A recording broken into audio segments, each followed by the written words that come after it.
வணக்கம். இன்றைய கவிதை தலைப்பு ஆர்சிபி துயரம். கிரிக்கெட் என்பது 11 பேர் விளையாட 11,000 முட்டாள்கள் பார்க்கிறார்கள் என்று ஒரு அறிஞர் சொன்னார். அந்த அர்த்தத்தின் ஆழத்தில் நேற்று புதைந்து போயின 11 உயிர்கள். அவன் காசு பார்க்க இவன் காசு கரைக்கிறான். ஆனால் உயிரை கரைப்பது என்ன நியாயம்? ஆர்சிபியின் வெற்றிக்கு பேரணிக்கு போனவர்கள் பெற்றோரின் ஆசை பேரணியை எப்படி மறந்தீர்கள்? அவன் கோடிகளில் புரள இவன் லட்சக்கணக்கில் திரள கூட்ட நெரிசலில் நசுங்கி மாண்டவர்களுக்கு மாற்று நபர்கள் வர உயிர் என்ன கிரிக்கெட் விளையாட்டா? அவன் 6 அடிப்பதை கைத்தட்டி விட்டு உன் வாழ்க்கையை அவுட்டாக்கி விட்டாயே.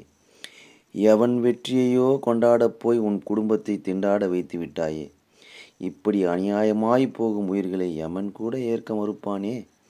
வாழ்க்கை என்பது ஒன்டே மேட்ச் போல விட்டுவிட்டால் மீண்டும் வராது. கிரிக்கெட் மைதானத்தில் ஒரு எல்லைக்கோடு இருப்பதைப் போல அந்த கிரிக்கெட் ஆசைக்கும் ஒரு எல்லைக்கோடு அமைத்துக் கொள்வோம். நன்றி.